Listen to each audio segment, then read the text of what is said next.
चलिए बच्चों शुरू करते हैं बेटा आज की क्लास। आज हमने ना हमारा एक इम्पोर्टेंट टॉपिक करना है जो बोर्ड एग्जाम में मोस्ट ऑफ द टाइम होता ही है, past adjustments. As the name suggest, पिछली जो पास्ट कुछ मिस्टेक्स हो गई होती हैं उन मिस्टेक्स को ठीक करना है हमें। हमने बच्चों 11th क्लास में भी इससे रिलेटेड एक टॉपिक पढ़ा था। याद करो कौन सा चैप्टर था हमारा, रेक्टिफिकेशन ऑफ एरर्स। वो यही था ना कि कुछ मिस्टेक्स हो गई थी, उन मिस्टेक्स को हम ठीक करते थे। यहाँ पे भी हमें उन मिस्टेक्स को ठीक करना है, बट यहाँ पे हमें थोड़ा डिफरेंट वे में इसको ठीक करना है। समझते हैं, देखिए कैसे। हमने बच्चों सभी ने P and L appropriation account बनाना सीखा। अब पी एंड एल एप्रोप्रिएशन में बच्चे हम यहाँ लिखते हैं नेट प्रॉफिट या profit as per profit and loss account. एक एग्जांपल ले रहा हूँ, डेबिट में लिख देते हैं जी आईयूसी, और जो बचता है मेरा वो रिमेनिंग प्रॉफिट डिविजिबल प्रॉफिट हो जाता है जी। ये सपोज ये 1000 है, ये 700 है और ये 300 रुपीज हुआ। भाई profit as per profit and loss 1000 है, आईयूसी दो पार्टनर्स का मिला के 700 रुपीज है, तो मेरा डिविजिबल प्रॉफिट 300 आ जाएगा। किसी बच्चे को इसमें कोई डाउट तो नहीं है? चिराग समझ आई बच्चे इतनी बार? चिराग ठीक है। अब आगे प्रोसीड करते हैं। अगर आईयूसी 700 तो ये अब अगर क्वेश्चन में मेरे पास लिखा हुआ है, बच्चे ध्यान से समझेंगे, मेन बात अब शुरू हो रही है। अब क्वेश्चन में लिखा हुआ है ये आईयूसी हमने बाय मिस्टेक दे दिया, मतलब क्वेश्चन में आईयूसी का प्रोविजन नहीं था, आईयूसी देना नहीं था, बाय मिस्टेक हमने इंटरेस्ट ऑन कैपिटल दे दिया। तो now what will we do? तो मुझे समझना है जी, अगर ये आईयूसी बाय मिस्टेक मैंने दे दिया तो इसका फर्क मेरे डिविजिबल प्रॉफिट पे आया।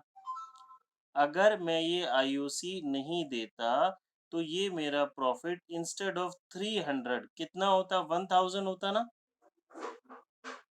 ये मेरा प्रॉफिट इंक्रीज हो गया होता। तो दैट मीन्स अगर मैंने बाय मिस्टेक आईयूसी दिया तो मेरा प्रॉफिट रिड्यूस हो गया। अब मैं इसको दूसरे सेंस में बोलूं तो मुझे आईयूसी नहीं देना था, वही अमाउंट प्रॉफिट की फॉर्म में देना था। तो बेसिकली जो प्रॉब्लम है वो 700 रुपीज की है, 300 की नहीं है। 700 रुपीज मैंने बाय मिस्टेक दे दिया आईयूसी की फॉर्म में। देना किसकी फॉर्म में था? प्रॉफिट की फॉर्म में देना था, आईयूसी की फॉर्म में दे दिया। फर्क इससे बच्चों जी क्या पड़ेगा? प्रॉफिट तो डिस्ट्रीब्यूट होता है प्रॉफिट शेयरिंग रेशो में, और आईयूसी जाता है कैपिटल के अकॉर्डिंग, तो अमाउंट डिफर हो गया होगा पार्टनर्स का। अब इसका वाइसा वर्सा भी हो सकता है क्वेश्चन में कि आईयूसी मैंने दिया नहीं, देना भूल गया। ठीक है, तो एक क्वेश्चन करते हैं, क्वेश्चन से ये बात समझेंगे। देखो कि इस मिस्टेक को हम कैसे सॉर्ट आउट करेंगे। क्वेश्चन नंबर 57 समझते हैं। एज पर न्यू बुक, हमारी टीएस ग्रेवाल सर की बुक का क्वेश्चन है। Azad and Beni, Azad and Beni are equal partners. Their capital are rupees 40,000 and 80,000 respectively. After the accounts for the year had been prepared, it was noticed that interest at the rate 5% per annum as provided in the deed was not credited to their capital account before distribution of profit. बच्चों ध्यान से पढ़ेंगे। IUC 5% देना था, was not credited। IOC देना था जो हमने क्रेडिट नहीं करा, दैट मीन्स हमने आईओसी नहीं दिया। So it is decided to pass an adjustment entry in the beginning of next year. अब मुझे एक एडजस्टमेंट एंट्री करनी है, ठीक, कि जिससे कि जो मेरी मिस्टेक है वो ठीक हो जाए, जो मैं आईयूसी देना भूल गया वो मिस्टेक हमारी ठीक हो जाए। ठीक है, तो हम क्या करते हैं बच्चों, एक स्टेटमेंट शोइंग एडजस्टमेंट बनाएंगे इसके लिए। देखिए बच्चों क्वेश्चन में दोबारा समझते हैं क्या लिखा था। आजाद और बेनी दो पार्टनर्स, कैपिटल 40,000 एंड 80,000, और ये आईयूसी देना भूल गया।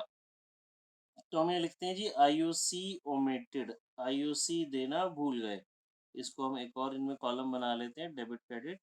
ये क्वेश्चन बच्चे एक और मेथड से किया जा सकता है, प्लस माइनस के तरीके से। डेबिट क्रेडिट के मेथड से भी कर सकते हैं, प्लस माइनस के मेथड से भी कर सकते हैं। ठीक है, देखिए तो इसको आईयूसी ओमिटेड को यहाँ लिख देते हैं। अब हम नीचे ये जो हमने बनाया बेटा, ये बिल्कुल आपको बहुत ध्यान से करना है, बहुत सिंपल है, कुछ मुश्किल नहीं है। हमें छोटी सी बात क्या ध्यान रखनी है, जो टेबल हमारी बन रही है पार्टनर्स के पॉइंट ऑफ व्यू से बन रही है। पार्टनर के पॉइंट ऑफ व्यू से बन रही है मतलब आप इसको कैपिटल अकाउंट की तरह समझ सकते हैं। जो चीज़ आपने पार्टनर को देनी है वो क्रेडिट साइड में डालेंगे, जो पार्टनर से लेना है वो डेबिट साइड में डालेंगे वापस। और एक फर्म का मतलब है एक तरीके से पी&एल एप्रोप्रिएशन की बात हो रही है, ठीक है? फर्म का क्या मतलब है? पी&एल एप्रोप्रिएशन की बात हो रही है। तो देखिए, आईओसी ओमिटेड, हम आईओसी देना भूल गए। तो मुझे बताओ आईओसी डेबिट साइड में डालूँ या क्रेडिट साइड में डालूँ? क्रेडिट साइड में, बिकॉज़ मुझे पार्टनर देना है ना, तो इसका 4000 का 2000 40,000 का और 80,000 उसकी कैपिटल है तो उसका 5% कितना हो गया? 4,000। पार्टनर के क्रेडिट में है तो फर्म के डेबिट में आता है। याद करो पी&एल एप्रोप्रिएशन के तो आप डेबिट में ही लिखते थे ना। आप एक कॉलम समझ लें, ये समझ आ जाएगा तो उसमें जस्ट अपोजिट डालना है, या ये समझ आ जाएगा तो उसमें जस्ट अपोजिट डालना है। अब जैसे कि मैंने आपको अभी बताया था बेटा ऊपर एग्जाम्पल में, अगर आप यहाँ आईयूसी देना भूल गए, अब ये देखो मैं पी&एल एप्रोप्रिएशन बनाता हूँ। मैं यहाँ पे आईयूसी 6,000 रुपीज देना भूल गया, यही क्वेश्चन में लिखा है। अगर मैंने ये आईयूसी नहीं दिया था तो इसका इफेक्ट मेरा प्रॉफिट पे आया होगा ना, मेरा प्रॉफिट 6,000 से इंक्रीज हो गया होगा। तो मुझे क्या करना है, ये जो प्रॉफिट मैंने गलती से दे दिया है ये वापस ले लेता हूँ, वापस लूंगा तो डेबिट में आ जाएगा। ये आईयूसी पार्टनर्स को नहीं दिया था तो ये दे दूंगा तो ये क्रेडिट में आ जाएगा। ठीक है, प्रॉफिट इंक्रीज हो गया होगा, वापस लूंगा क्योंकि मैंने गलती से ज्यादा प्रॉफिट दे दिया था, ये वापस लेंगे। दो पार्टनर्स हैं, क्वेश्चन में रेशो चेक करो बच्चों, रेशो कितनी है? प्रॉफिट ऑलरेडी गिवन, जो प्रॉफिट मैं ऑलरेडी दे चुका। रेशो क्वेश्चन में है नहीं है, नहीं है तो क्या होती है हमारी? इक्वल। तो प्रॉफिट वापस लेंगे तो 3,000 इसके डेबिट, 3,000 इसके डेबिट, इसका डेबिट है तो फर्म के क्रेडिट हो गया ऑटोमेटिकली। ठीक है जी, ये स्टेटमेंट मेरी बन गई। अब इसका टोटल करते हैं। ए का टोटल 3,000, 2,000, 3,000, 4,000। फर्म का टोटल प्रॉफिट वापस इसलिए ले रहे हैं ना, आपने पैसा देना था आईयूसी की फॉर्म में, आपने दे दिया प्रॉफिट की फॉर्म में। क्वेश्चन में क्या लिखा देखो, मैं दोबारा अगर आपको समझाऊं, क्वेश्चन में बच्चे क्या लिखा कि आईओसी आपने देना था जो कि नहीं दिया। अब आप मेरी बात समझें, जब आप पी&एल एप्रोप्रिएशन अकाउंट बनाएंगे, यहाँ पे आप आईओसी देना भूल गए, कितने से? 6,000 से। तो ये जो मेरा डिविजिबल प्रॉफिट होता है, ये 6,000 से इंक्रीज कर गया होगा ना। किसका डाउट था? चिराग का। चिराग देख बात समझ में आई? हाँ, चलो जिसका भी था, ये मेरा प्रॉफिट इंक्रीज हो गया होगा। अब ये मैंने नहीं दिया, ये आप दे दो। आप दोगे तो क्रेडिट साइड में आएगा, ये गलती से दे दिया, वापस लोगे तो डेबिट साइड में आएगा। ठीक है, अमाउंट रिमेन सेम 6,000 ही। अब बच्चों को डाउट आता है सर 6,000 ही वापस ले रहे हो, 6,000 ही आप दे रहे हो, तो क्या बात हुई? दोनों में फर्क पड़ेगा क्योंकि ये कैलकुलेट होता है कैपिटल के अकॉर्डिंग और ये जाता है प्रॉफिट शेयरिंग रेशो में। सपोज जैसे कि इसी क्वेश्चन में आप देखो, ये तो 2,000 और 4,000 हाँ है, तो ये भी 6,000 और ये इक्वल 3 और 3। ठीक है, अब इधर देखो, ए का टोटल 3 और 2 ये, और इसका 3 4 ये ऑलवेज इक्वल होता है। अब मुझे क्वेश्चन में आप लास्ट लाइन पढ़ेंगे ना, तो क्वेश्चन में साफ साफ लिखा हुआ है जी जर्नल एंट्री देनी है। तो मैंने जब जर्नल लिखते टाइम जिसका जिस साइड ज्यादा है मेरा वो आएगा उस साइड। क्यों? अभी लॉजिक समझाऊंगा। आजाद के डेबिट साइड में 1,000 ज्यादा है तो वाइल राइटिंग जर्नल एंट्री आजाद डेबिट होगा 1,000 रुपए से। इसके क्रेडिट में 1,000 ज्यादा है तो वाइल राइटिंग जर्नल एंट्री ये बेनी क्रेडिट होगा 1,000 रुपीज से। अभी लॉजिक समझाऊंगा। मैंने शॉर्ट में आपको बता दिया, बार बार हम लंबा चौड़ा सोचेंगे नहीं, आपका टाइम जाएगा।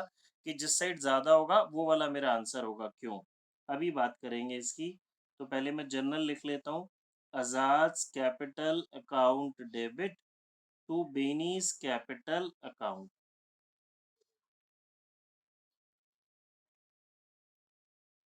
1,000 1,000। देखो किसी बच्चे को कोई डाउट है तो पूछो। इतनी बात समझ में आई? ये हमारी जर्नल एंट्री हो गई। जर्नल जब आप एग्जाम में बनाएंगे तो फॉर्मेट में बनाएंगे, नरेशन भी लिखेंगे। मैं इसका लॉजिक समझा रहा हूँ। लास्ट बात बता रहा हूँ दोबारा।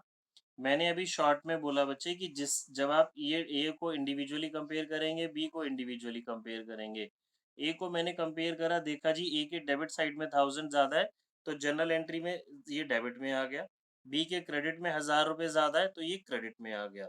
ये मैंने आपको शॉर्टकट में बताया है, अब इसका मैं लॉजिक समझा रहा हूँ, ध्यान से समझेंगे। देखो, ए को आईयूसी मैंने देना था 2000, क्वेश्चन में लिखा है ना मैं आईयूसी देना भूल गया। आईयूसी कितना देना चाहिए था 2000, मैं उसको प्रॉफिट ऑलरेडी कितना दे चुका 3000 दे चुका। तो अगर मैं 1000 रुपये वापस ले लूँ तो एडजस्टमेंट हो जाएगी, मिस्टेक ठीक हो जाएगी ना। सेम इसी तरीके से बी को चेक करो, बी को आईयूसी देना कितना चाहिए था 4000 रुपीज देना चाहिए था, मैं ऑलरेडी उसको प्रॉफिट कितना दे चुका 3000 दे चुका। देना कितना था 4, दिया कितना है 3। तो अगर 1000 रुपये हम और दे दें, देना था 4, ऑलरेडी दिया है 3, तो 1000 और दे दूं तो मिस्टेक हो जाएगी ठीक। तो 1000 रुपीज मैं उसको क्रेडिट कर देता हूँ। आ गई बात समझ बच्चों?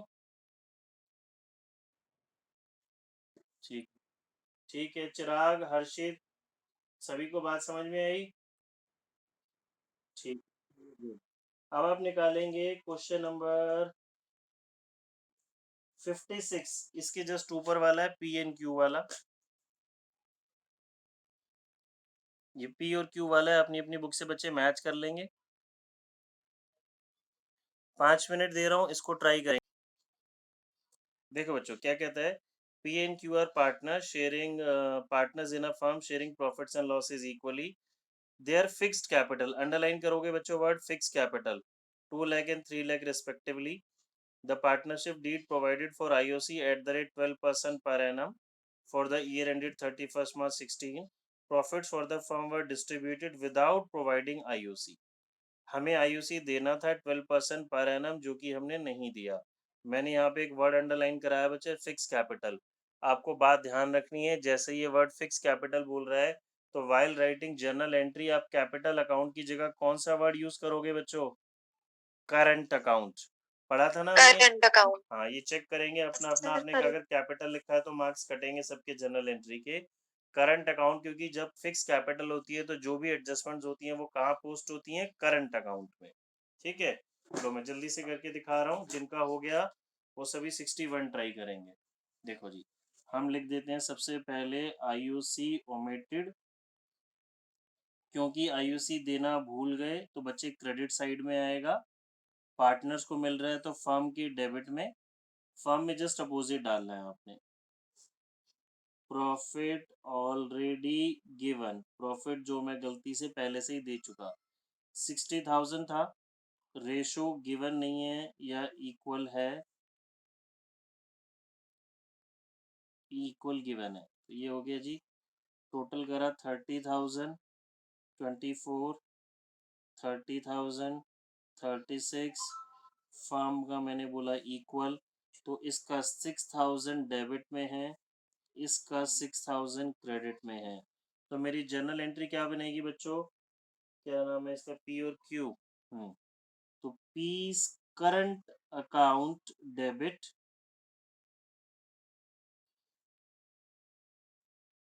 To Q's current. सर ऐसा कभी हो सकता? क्या बच्चे आवाज आपकी चली गई, क्या कह रहे थे? सर ये जैसे जो डेबिट और क्रेडिट के हमारे सेम अमाउंट बच रही है, कभी अलग आ सकती है? नहीं मैडम, डेबिट का टोटल क्रेडिट के इक्वल आएगा, अगर डिफरेंट आ रहा है तो आपने कुछ मिस्टेक की है। Okay sir. क्वेश्चन नंबर 62 कहता है राम मोहन सोहन पार्टनर्स, रेशियो है 2:1:1। Ram withdrew 3000 every month and Mohan withdrew 4000 every month. बच्चे पर मंथ की ड्राइंग्स दे रही है तो 12 से मल्टीप्लाई होगी। इसकी ड्राइंग्स हो गई 36,000, इसकी ड्राइंग्स हो गई 48,000। Interest on drawing at the rate 6% was charge. IUD मुझे कैलकुलेट करना है, मुझे 6% है per annum. Where as the deed was silent about IUD, deed silent थी आईयूडी के लिए, अंडरलाइन करेंगे बच्चे इस बात को। डीड साइलेंट होती है तो क्या आईयूडी हमें लेना होता है, चार्ज करना होता है? नहीं चार्ज करना होता।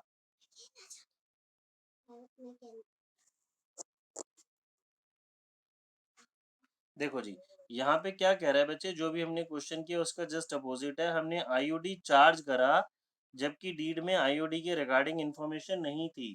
यानी कि आईयूडी चार्ज करना ही नहीं था और हमने बाय मिस्टेक चार्ज कर लिया। तो पहली सबसे बात तो मुझे इसमें समझ में आनी चाहिए कि मुझे आईयूडी कैलकुलेट करना आना चाहिए, जो कि हमने अपनी एक क्लास करी थी, पूरा का पूरा 1 दिन लगाया था, पूरा इंटरेस्ट ऑन ड्राइंग्स की कैलकुलेशन की थी। तो इसको हम वर्किंग नोट्स में लेके आएँगे पहले। यहाँ पे लिखते हैं जी calculation of interest on drawings. बच्चों कौन-सा मेथड लगने वाला है ज़रा बताएगा कोई? एवरेज मेथड, प्रोडक्ट मेथड, कैसे? Yes. एवरेज मेथड Oh, लगेगा sorry. इसमें। Sorry. देखो, Average. हाँ, इसकी ड्राइंग्स 36,000 हो गई, रेट कितना है 6% और टाइम पीरियड गिवन नहीं है। जब टाइम पीरियड गिवन नहीं होता तो हम ऑन एन एवरेज 6 मंथ्स के लिए चार्ज करते हैं। ये बात हमने पढ़ी थी। से मोहन का 48,000 का 6% फॉर 6 मंथ्स। ये आपको एक तो भूलना नहीं है, हम सभी ने पढ़ा हुआ है। जो स्टूडेंट ये पिछला भूलते जाएंगे तो दिक्कत होगी। अब क्वेश्चन की डिमांड क्या है जी? ये आईओडी हमने चार्ज कर लिया जबकि डीड में लिखा ही नहीं था, दैट मीन्स आईओडी चार्ज ही नहीं करना था। तो आईओडी इस स्टेटमेंट शोइंग एडजस्टमेंट में डेबिट में जाएगा बच्चों या क्रेडिट में? Sir, credit में. देखो Sir, जी, 3 पार्टनर हैं, अभी credit. देखते हैं। राम, मोहन, सोहन। सोहन की तो भाई ड्राइंग्स ही गिवन नहीं है, तो इसके ऊपर आईओडी की कोई बात ही नहीं है। जब ड्राइंग्स ही नहीं है तो इंटरेस्ट ऑन ड्राइंग्स होएगा ही नहीं। ठीक है, हम लिखेंगे जी आईओडी रॉन्गली चार्ज। गलती से आईओडी चार्ज कर लिया जबकि चार्ज नहीं करना था। चार्ज नहीं करना था, गलती से चार्ज किया, वापस करोगे तो कहाँ चला जाएगा? क्रेडिट में। इसके कुछ भी नहीं आएगा। पार्टनर के क्रेडिट में तो फर्म के डेबिट में। अब हमारी बात आ जाती है बच्चों प्रॉफिट की। इतने ही अमाउंट से मेरा प्रॉफिट इफेक्ट हुआ होगा। अच्छा जी, ये 2520 है। क्वेश्चन में रेशियो गिवन है 2:1:1। तो प्रॉफिट या लॉस ये तो दोनों सभी पार्टनर्स को जाता है। इसमें सोहन के भी आएगा। ऐसा नहीं है कि उसने ड्राइंग्स नहीं की तो प्रॉफिट उसका इफेक्ट नहीं होगा। प्रॉफिट या लॉस तो उसका भी इफेक्ट हुआ होगा। तो इसका 180 डेबिट, 630, 1004, 810 क्रेडिट। यहाँ पे इसके कुछ है ही नहीं, सो 630 डेबिट। तो मेरी जर्नल एंट्री बच्चों जी क्या बन जाएगी इसकी? फिक्स कैपिटल तो नहीं बोला ना? नहीं। Ram's capital account debit 180। Sohan's capital account debit 630।